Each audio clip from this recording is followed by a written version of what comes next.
Okey, jom kita buat sambal belacan goreng. Yang ni sedap, insyaAllah boleh simpan lama dalam peti ais. Lepas tu memang akan repeat makan dengan nasi panas-panas. Okey, so ni bahan-bahan dia.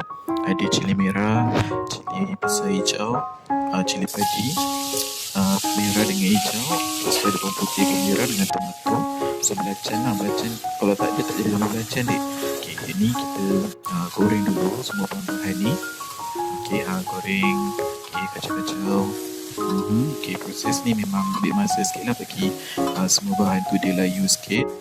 Okey, lepas tu nampak tak? Lepas dah goreng dia jadi kilat kan minyak-minyak.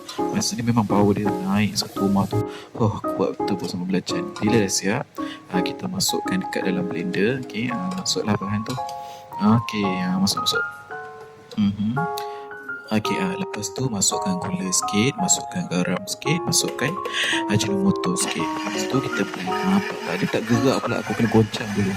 Okey, mana? Okey, gitu dia. Okey, ni tak pulang lah kalau tak nak dia hancur sangat, jangan lama-lama. Okey, yang penting semua bahan tu dia sepati dalam tu. Lepas tu bila dah siap, kita tuang dalam mangkuk.